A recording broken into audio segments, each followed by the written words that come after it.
भूतिया डिलीवरी।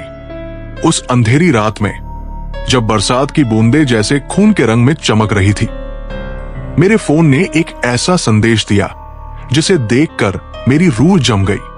ये संदेश न सिर्फ एक ऑर्डर की सूचना था, बल्कि मेरी जिंदगी का आखिरी अध्याय भी बनने वाला था। मुंबई की सुनसान सड़कों पर एक सामान्य झिग्गी डिलीवरी बॉय अर्जुन रात के आखिरी घंटों में काम कर रहा था। उसका फोन अचानक कंपन करने लगा और स्क्रीन पर एक नया ऑर्डर झपका। ग्राहक का नाम था अंतिम यात्री और पता था शहर के एक अभिशप्त इलाके में स्थित 20 साल पुरानी जल तिरही हवेली। स्क्रीन पर दिख रहे पते में कोई असामान्य सी शांति थी, मानो समय ही थम गया हो। अर्जुन ने निस्संदेह ऑर्डर स्वीकार किया, ये सोचते हुए कि शायद देर रात के इस ऑर्डर से उसका दिन रात का संघर्ष कुछ कम हो जाएगा। लेकिन वो नहीं जानता था कि ये ऑर्डर उसकी जिंदगी की किस्मत बदलने वाला था। अर्जुन अपनी बाइक पर निकल पड़ा। मुंबई की गली-गली में चलते हुए अंधेरे के बीच रास्ते की चमचमाती रोशनी और खामोशियों में उसे कुछ गहरे राजों की आहट सुनाई दी। अंततः वो उस हवेली के सामने पहुंचा, एक वीरान इमारत जिसके टूटते दरवाजे पर समय की झुर्रियां साफ दिखाई दे रही थी। दरवाजे के पास खड़ी हल्की धुंध में एक बूढ़ी महिला की परछाई झलक रही थी, जिसकी आंखों में दर्द और बेचैनी की एक अजीब सी चमक थी। जैसे ही अर्जुन ने डिब्बा सौंपा, उस बूढ़ी महिला ने बिना कोई शब्द कहे अपनी मंद सी आवाज में फुसफुसाना शुरू किया, मेरे बच्चों को भूख ने मारा, अब तुम भी समझ जाओगे। उस पल अर्जुन के होश उड़ गए। उसे लगा कि इस डिलीवरी में कुछ तो गड़बड़ है, पर ऐप के नियमों ने उसे आगे बढ़ने के लिए मजबूर कर दिया। उसने डिलीवरी पूरी की, भुगतान तो तुरंत हो गया, लेकिन उस रात उसके सपने विचित्र और डरावने बन गए। अगली रात अर्जुन को फिर से एक ऑर्डर मिला। इस बार ऑर्डर था लालिमा नाम की एक ग्राहक का, जो एक सुनसान अपार्टमेंट बिल्डिंग में रहती थी। जब अर्जुन वहां पहुंचा तो उसे एक छोटी सी बच्ची की परछाई दिखाई दी, जो दरवाजे पर खड़ी थी। उसकी मासूम आंखों में गहरी पीड़ा थी। बच्ची ने चुपचाप एक टिफिन थामा और धीरे से कहा, मां ने मुझे यहां छोड़ दिया, अब मेरी भूख नहीं मिटती। अर्जुन ने टिफिन सौंपा, पर जैसे ही उसने हाथ बढ़ाया, उसे लगा कि वो बच्ची गायब हो गई। उसके दिल में एक अजीब सी बेचैनी और डर का भाव भर आया। उसने तुरंत ऐप पर अगला ऑर्डर स्वीकार किया, क्योंकि सिस्टम के नियमों में कोई छुटकारा नहीं था। रातें बदतर होती जा रही थी। हर ऑर्डर के साथ अर्जुन को एक नई दर्द भरी कहानी सुनने को मिलती थी। एक युवक जो कभी अपने परिवार के लिए खाना नहीं जुटा सका, एक मां जिसकी आत्मा अपने खोए बच्चों की पुकार करती थी, और एक बूढ़ा जिसे अपनी नियति से कोई छुटकारा नहीं मिल रहा था।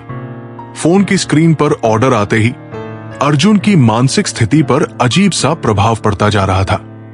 उसके चारों ओर की दुनिया धुंधली होने लगी और वो हर कदम पर ऐसा महसूस करने लगा कि उसे कोई नजर रहा है, जैसे अतीत की भूखी आत्माएं उसकी आंखों में झांक कर उसे डरा रही हों। एक रात अर्जुन को एक नया ऑर्डर मिला, लेकिन इस बार पता था ये उसके अपने घर का था। स्क्रीन पर ग्राहक का नाम था अनजान, पर पता वही था जिस पर उसकी बचपन की यादें झलक रही थी। उस रात जब अर्जुन अपने घर के पास पहुंचा तो उसे अपनी ही जेब में एक अजीब सी ठंडक महसूस हुई। दरवाजा धीरे से खुला, अंदर अंधेरा और सन्नाटा था।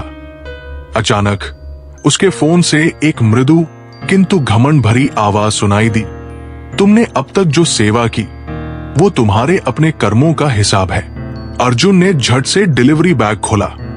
उसके अंदर था एक डिब्बा जिस पर उसकी अपनी तस्वीर प्रिंट की हुई थी।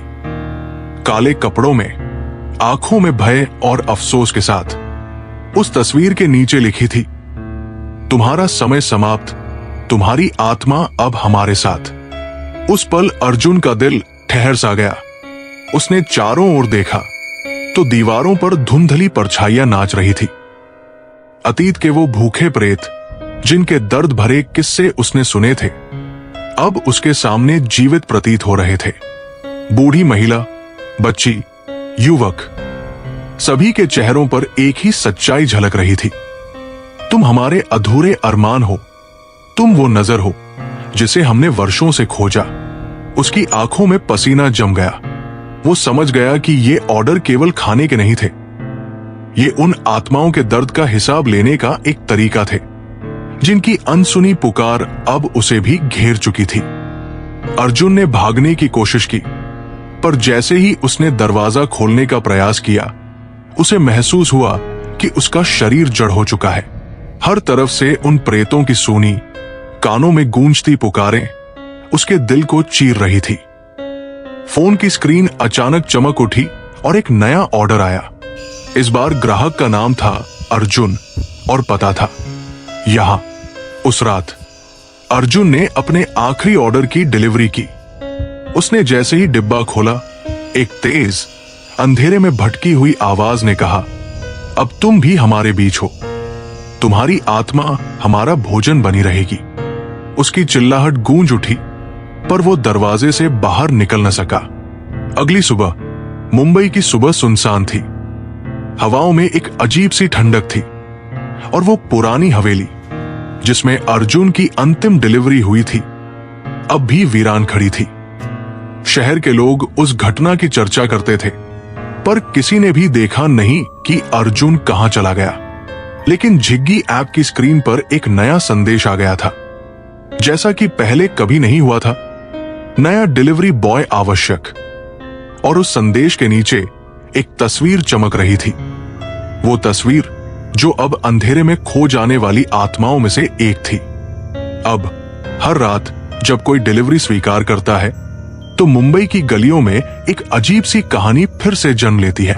वो कहानी जिसमें एक सामान्य युवक की कोशिशें एक श्राप में बदल जाती है और वो अंततः नरक के दरवाजे पर अटका रह जाता है।